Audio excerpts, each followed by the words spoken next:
great to be joined by our guest. David Baker is the winner of the 2020 Westgate SuperContest. On top of that, for those of you guys that like poker, he is a professional poker player. He's made many, many of those final table broadcasts. And David, it's always great to have you aboard. Thank you. Yeah, thanks for having me, Greg.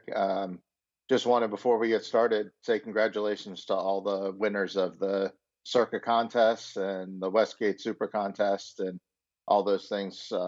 Both casinos put on great contests, and watching all the videos today of everybody sweating, the Survivor and the Circa Championships there just brought back memories and chills from 2020 when I did it, and hopefully get one of those sweats again in these years coming up, because it sure is fun, and the Circa does a great job putting those things on. So congrats to all those winners. Oh, absolutely. I'm right there with you. And I do want to ask you a little bit more about that. When you won in 2020, what was that like? Because as we know, that was the strange COVID year. So there was a lot more social distancing going on, masks being worn, things of that nature. But I have to imagine that that was a once-in-a-lifetime experience when you were able to take down that north of $1 million top prize. Yeah, I mean, it was definitely extremely exciting. One thing that one of the guys that were interviewed on one of the other Visson shows said is that it's just all encompassing, and we were leading from the very beginning. We won the first quarter, and so basically every week all you do is think about this, and then at the end of the week it really, then you have another week to plan for, and then another week, and all you do is you're just kind of just progressing up this mountain slowly. And you think you can see it, and every week all that can happen is you can get just a little bit closer, or you can just fall down the mountain. Like, there's really nothing, you can't win anything early on, and it was really exciting. I mean, we had a chance at the double and hitting Circa and Westgate. We won the Westgate one, and then we were a few seconds away from winning the Circa one too, and we kind of got one of those bad beats, last second touchdown to come in second.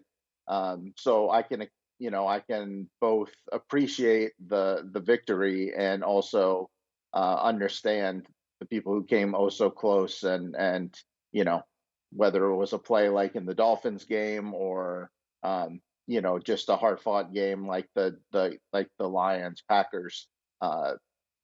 It just comes down to sometimes just one play or one game, and it's a lot of money on the line. So it's really exciting, and I hope to be there again. It definitely got my juices flowing again today, seeing everybody just sweating and celebrating and being down there and all that stuff. No question about it. I was in the Circa Millions contest this year as well. I didn't have a week worse than a 2-3, so I didn't completely flame out at any point, but I was in like 3,000th place, something like that, because I had 1 week above a 3-2 as well. These contests are very, very difficult, and I do want to give a little bit of condolences, because we also have the Circa Survivor contest, where that's just where you pick one game every single week straight up, and you go until you lose. The gentleman that had the Indianapolis Colts, I mean, boy, thoughts and prayers to him, man. He got some. That was one of the worst beats you could ever see. I mean, first of all, they were up 7, and they had a 4th and 10 or 4th and 15 or something. 4th and 13 and 4th and 20. Yeah, a long pass to Brandon Cooks, who catches it on the sidelines, and you're like, okay, well, that's just going to prolong the agony a little bit. And then that 4th and 20 play that the cornerback just overruns the ball. He's supposed to just knock it down and falls right into Aiken's hands is unbelievable. And then they go for 2. So you're still, 60% to win probably with the Texans. They're probably about 40% to get it. And then they get the 2-point conversion. And then you still have a little sweat with the Colts getting the ball back, even though it was pretty sure that it was going to be over at that point. But just pretty amazing in general that the Texans won that game, and also kind of amazing that he picked the Colts, because he had some better options available. Yeah, I would not want to have north of $2 million riding on Jeff Saturday as a coach. That's not... Or Sam Ellinger. Yeah, that's rough, but at the same time, man, that should have gotten there. I've had some bad beats in my day, none that have costed me $2 million. And A play that got the group that was in with me a little bit earlier, Chief 3, the four of them, $1 million+ was that Lions play on the Packers. The Packers, they needed to win to get in. Instead, we're going to be seeing the Seattle Seahawks in the playoffs. What did you make out of the Packers blowing it and that being able to give the Seattle Seahawks a berth into the playoffs? Because the Seahawks, they very easily could have lost to the Rams. Honestly, they probably should have lost to the Rams. And man, I think that we lost out a little bit on a good playoff matchup because I felt like if the Packers would have gotten in, not that they would have been like going to the Super Bowl or anything like that, but they certainly would have been a more formidable opponent than the Seattle Seahawks. Yeah, I mean, there's multiple ways to look at this. I mean, the first thing is I think the league lost and we lost tonight, even though it was a great game. And congratulations to the Lions. And I'm not the biggest Rodgers or Packers fan, but I did wager some hard-earned dollars on them tonight, so it was disappointing having had them. But I think we would have been much better off just to be able to have a Niners versus Aaron Rodgers. The Niners were the 6th seed last year and took out the Packers in round 1. So this could have been kind of a reversal where the Packers would have gone in San Francisco as almost double-digit dogs probably and had a chance to upset the Niners. So that would have been kind of a good storyline and it would have been a great game. Now we're going to get a punchless, toothless Seahawks team that has basically gotten dismantled by the Niners the other 2 times they played. And I think the Seahawks are probably the worst versions of themselves right now. So I'm not really expecting too much out of them or that game. So kind of disappointing for us. I do just want to say that I think the Packers absolutely blew this game. The Lions did do everything to their credit. They went out and they won it, but the Packers, you just can't settle for field goals every time. I thought that they had a inexplicably terrible call to kick the 53-yarder. It was cold. Crosby had made a 48 and a 49er yarder that barely cleared the uprights. And I just didn't think he was going to have the leg to get that. He did manage to hit the crossbar, but I mean, I think he hit that ball as good as possible. One of those times, like if you're a golfer and you just smoke the drive and you're like, yes, it's getting over the water, going to get on the green, and then next thing you know, it lands just short, and you're like, oh, well, I guess there's no way I could have cleared it. Kind of felt like one of those situations. So I thought that was pretty poor, and obviously the undisciplinedness at the end of the half with the Packers player kicking the ball or hitting the ball and then pushing the player, and then the other Packers defensive player late in the game pushing the training staff. Just an all in all disgusting performance by the Packers all over the place. They have nobody to blame but themselves. And this Lions team has really got some good building blocks. And I like to celebrate things that I'm right, but I'm also going to take my losses when I'm wrong. And I did not think that Dan Campbell was going to be a good coach, and I think I'm wrong. Dan Campbell's a really good coach, and he might make some mistakes every now and again, but look, every coach is making a lot of mistakes, and he gets his guys fired up and they want to play for him. And at least he's making mistakes on the aggressive end, whereas so many of these cowardly coaches are taking the easy way out. So props to them and the Lions, and they have a bright future. And I think it's time for the Packers to go in another direction. I'll be surprised if this isn't Rodgers' last game. I honestly think that Las Vegas is the perfect landing spot for him, and I think this is where he goes. All the talk has been that it's going to be Brady, but I really think Rodgers is the perfect spot with Devontae Adams here. I think they still have a great relationship, and all the pieces are here. This is the kind of spot where Rodgers can come right in, and this team is a legitimate Super Bowl contender. So that's my prediction for what happens with Rodgers and the Packers and the Las Vegas Raiders.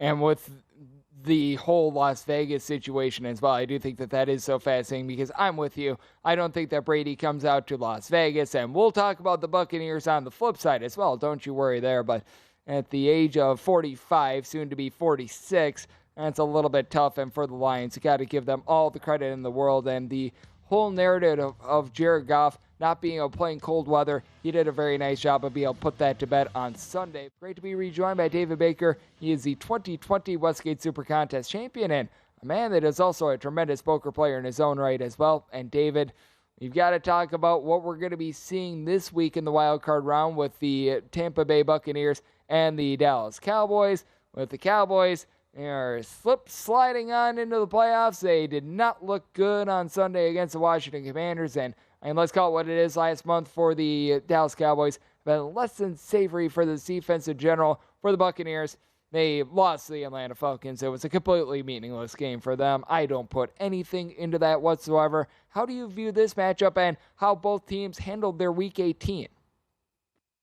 Yeah, it's funny because I feel like we've been looking forward to this matchup for a month now.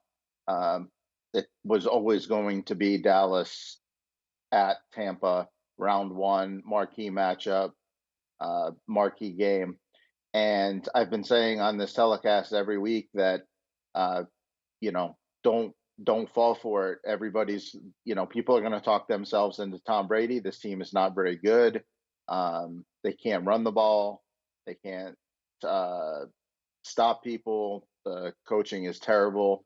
And I was just excited to lay the wood with Dallas. And now here we are. We get this Dallas team that is a shell of what it was a month ago.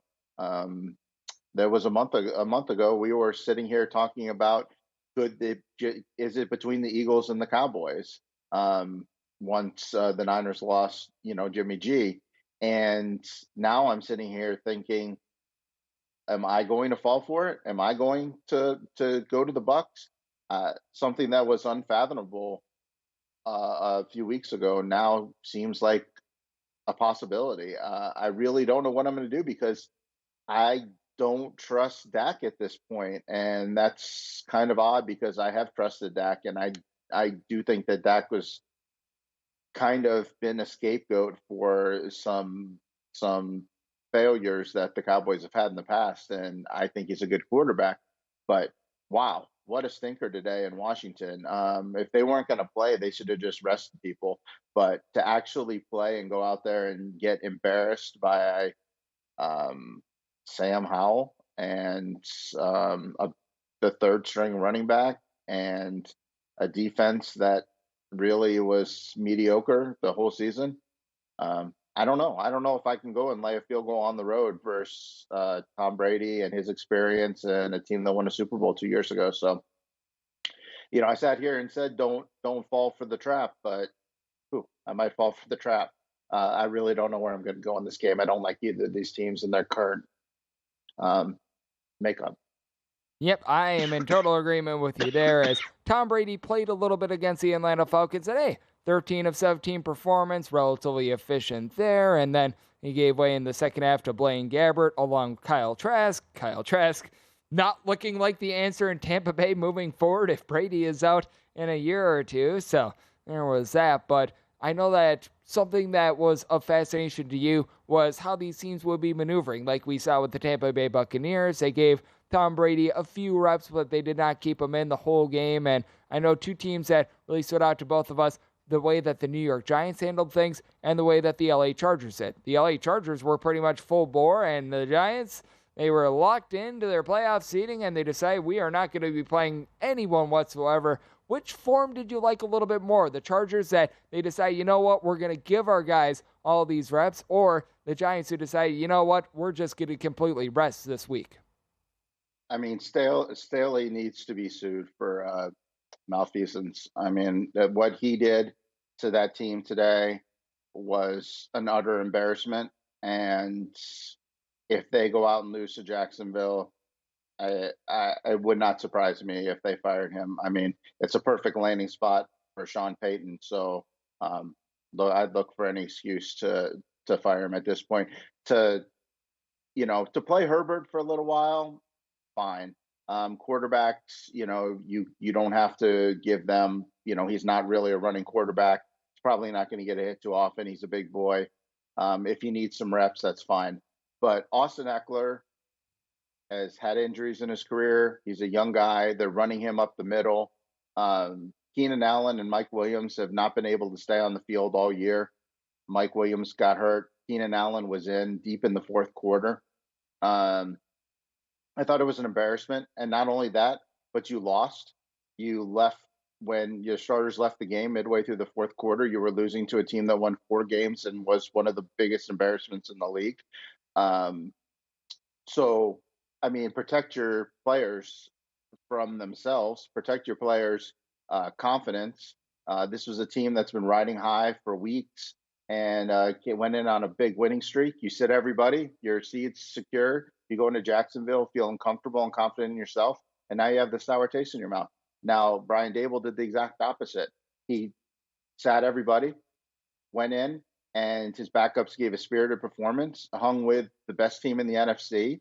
And now, if somebody gets hurt in this Vikings game, they have somebody who can step in, who's played meaningful snaps, had some confidence, kind of a team building. You saw Saquon cheering on his brothers, and the Giants put up a spirited performance, and even had a chance in that game. So I definitely think. I mean, this is why I think Dable is the best coach definitely a top 3 coach in the league, and should be definite coach of the year, and why Brandon Staley, he's playing with fire, and I love this Chargers team, and I hope that they can continue to build and grow despite him, because I'm really not confident in him and his ability to lead this team.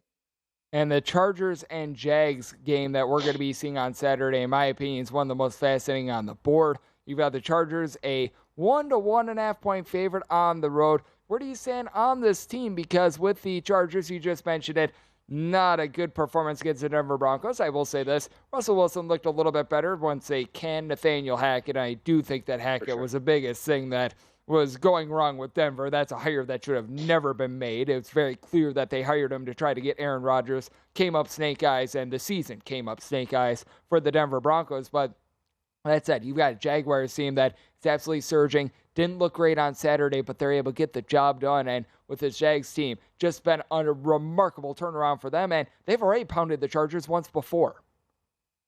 Yeah, these are 2 teams. Their future is definitely bright. It might not be this year. The road is really tough in the AFC. So, but I'm excited for this football game. I'm not really sure where I'm going to land. I'm probably going to land on the Chargers because I've been really heavy on the Chargers all year. So my preconceived notions kind of lead me that way. But this Jacksonville team is really good, and I think you're looking at 2 of the top 5 quarterbacks in the league. If I was redrafting right now, I think Trevor Lawrence would be right behind Mahomes, Allen, Burrow, and Herbert. I think Trevor Lawrence is probably the best building block that we have out there after those big 4. So I really like what Jacksonville's doing. The receivers are playing well, and ETN's playing well. The defense is doing okay, and they have home field advantage. So I think this game's really going to come down, to the end, which kind of scares me a little bit with the Chargers, because I trust Doug Peterson a heck of a lot more than I trust Brandon Staley. But I think the Chargers do get a break, that they're going to a warmer weather, non-rabid fan base. I mean, I know Jacksonville's excited for this game, but it's not like he's walking into Buffalo or Baltimore or Cincinnati or some of those other fan bases that are just, ruthless. I agree, and we've got about a minute left here in this segment, but I mean, what did you make out of the scene in Buffalo today? Not even necessarily from a handicapping perspective, but just from a humanity standpoint. It was just so great to see that kickoff return, and it was clear the Patriots were walking into a total buzzsaw. Yeah, I mean, I think the league has handled this whole situation really well. Props to them. We trash on the NFL when they do things that don't make a lot of sense, or when there's a lot of selfishness, or the league looks out for themselves. And I think they did a really good job this week. And part of why we love this game is the game and the sport, but also the humanity of it all. And that was on full display this weekend.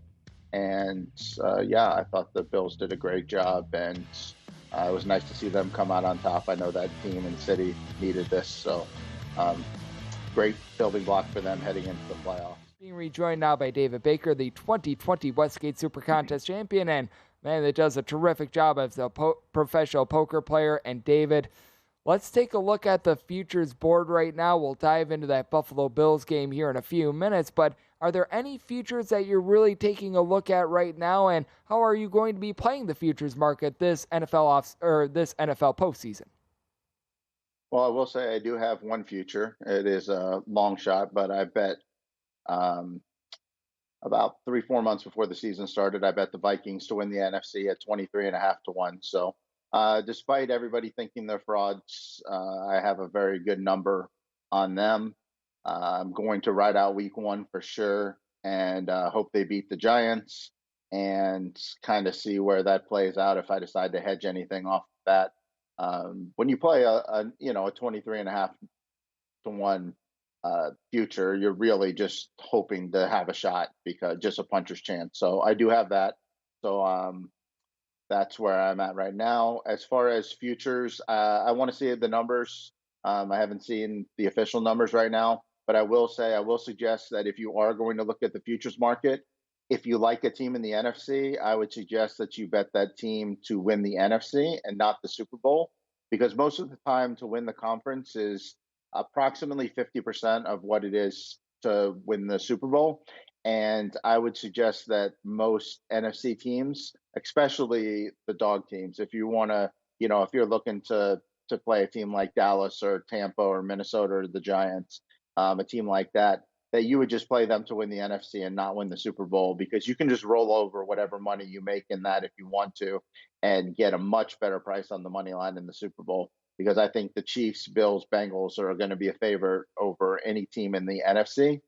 On the other side of it, if you're going to play an AFC team and their price is only twice as much to win the Super Bowl as is the AFC, I would suggest betting them to win the Super Bowl, because I think most of the AFC matchups you're going to be favored versus the NFC matchups. I think the AFC is just overall stronger.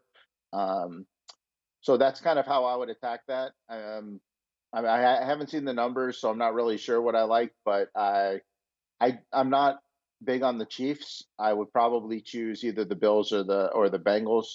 I kind of think I like the Bengals. I'm not sure the Bills are playing great, although they do kind of now have a little destiny on their side, and they also don't have to go to Kansas City if they lose.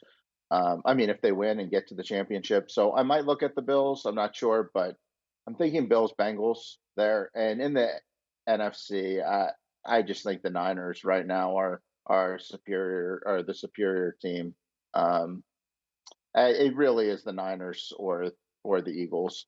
One of them could get upset, but I don't see both these teams getting upset. The field in the NFC is just very, very weak overall. And I think you bring up a really good bro tip here for hour number 2, vsin.com/subscribe for all of these. If you're taking a look at the futures market in the NFL and you think one conference is far more dominant than the others, myself and David think that for the AFC, take a look at the conference futures in comparison to the Super Bowl futures, because you mentioned it with the Chiefs. They're plus 160 to win the AFC, plus 330 to win the Super Bowl. And I think that the Chiefs are going to be a favorite in the Super Bowl regardless of who comes out, even against the Philadelphia Eagles. So I think that that's absolutely tremendous advice right there. And a team that we were alluding to a little bit earlier was the Buffalo Bills, and they're going to be playing against the Miami Dolphins. With the Dolphins, who knows who's going to be the quarterback there? You got to figure that they're looking out for Tua's health. And with the Bills, they're an 11-point favorite, and you just mentioned it. With the Buffalo Bills, they're one of the most interesting teams really ever to handicap, just because with everything that happened with the Damar Hamlin situation. A week ago, we were taking a look at it last Monday, and it was a very sad situation. Now, it's very uplifting. Mr. Hamlin is doing so much better, and, regardless of what happens, just the health of that man, it's very good to see everything that we are seeing with the improvements day in and day out with him. But that said, taking a look at this Buffalo Bills team, both against the Dolphins and moving forward, I think that they're a fascinating team, and you just mentioned it. They've got an ultimate X factor that you just can't plug into a spreadsheet. It's just by feel at this point. Yeah, I'm not really believing in this Dolphins team. The one thing that they do have going for them is that they beat the Bills earlier in the year, and they played probably the best game they've played in the last 2 months up in Buffalo a few weeks ago. So I don't think they're really intimidated by the Bills, but if they don't have Tua going, or at least Teddy, this team really has no shot. I would expect the Bills just to blow them out. So I probably would lay the wood. The one thing you get in the playoff games is a lot of times in the regular season, these double-digit favorites kind of sleepwalk through. In the playoffs, that's a little less likely to happen. I mean, they play every possession to the maximum. Um, so yeah, I would kind of look the Bills there. I really do like this Bengals team and how they're playing. I thought the Bengals were the right side on the last Monday night. And early on, I know we only saw, 2/3 of the first quarter, but the Bengals looked really good. So um, it is kind of unfortunate for the Bengals that they'll have to go to Buffalo when they face each other in the second round. But I think this Bengals team went on the road last year and they won all their games, so they can definitely do it again. And Joe Burrow is not somebody who's going to be intimidated by going anywhere. That be an exciting second round. I kind of hope we don't have upsets in the first round. I mean, if a Giants Vikings or a Cowboys Bucks happens, then that's fine. But I think we want to see this. I really want to see this Bengals Bills game, and I would love to see Herbert versus Mahomes round 2. I mean round 3. Those guys play amazing games every time they face each other. So I'm kind of hoping that we get those matchups. So I'm kind of rooting for the Chargers and the favorites in the AFC, I think. I agree with you. And what do you make out of the rematch of a game that we saw a few weeks ago in Giants versus Vikings? Because I know that you shared with us a few minutes ago, David, that your lone feature right now is on the Minnesota Vikings, but the Vikings are a 3-point favorite against the New York Giants with a total of 47.5. And I can't bring myself to taking the Giants. I feel like this is a game that probably will land 3, so I'm hoping that this can get down to a 2.5. I would be in on the Vikings there. If this gets north of a 3, I'd be willing to buy in on the Giants. It just feels like a field goal game to me. I don't know if you see this the same way, but it feels like another game where we saw it the first time around, and I think we'll see it again. This game land on 3. Look, when you're talking about the Vikings, you're basically just talking about a team that's played nothing but one-score games. So if that is your angle, then that's fine. My angle is that they have the better quarterback. They have by far the best weapons. They've got, he's not better than Barkley, but they have a good running back. The defense, both defenses are just kind of mediocre. I mean, the Vikings defense has kind of been downright bad, but where they really struggle is to defend the pass, and I don't really think the Giants can exploit that. Granted, they did a couple weeks ago, but this is playoff football. The dome's going to be rocking, and I think 3 or less. I really think the Vikings are a strong play, and I think most people just are hell bent on fading the Vikings in the playoffs, and they don't really care who they're up against. So I think you're going to be able to get 2.5 on this game. And if I didn't already have a futures wager, that would be probably one of my favorite games of the weekend. Um, Being that I am so invested in the Vikings, I may not lay that. But look, when you're dealing with the futures, I mean, you're just looking to have a chance. And like I said, I got value out of that future. So however it lands, I'm happy with my decision to make it. And you mentioned the fact that we should probably be able to get 2.5 on the Vikings. What I'm seeing right now is that even though this game is on 3, a lot of places are offering the Vikings at even money juice or a -105, a good indicator that at some point we probably will be seeing 2.5s come about. And David, I know that you do absolutely amazing work as both a professional poker player, and I know that you did an amazing job winning that 2020 Westgate SuperContest. I know that you were talking about getting fired up, seeing all the people in the contest today and their sweats. I always appreciate your time on the Greg Peterson Experience. Thank you so much. Yeah, thanks for having me. And for all the college football fans, I'm on Georgia tomorrow. So, yeah, I think Georgia lays the wood to TCU, and excited to come back on next Sunday and discuss the second round of the playoffs and what we saw in week 1.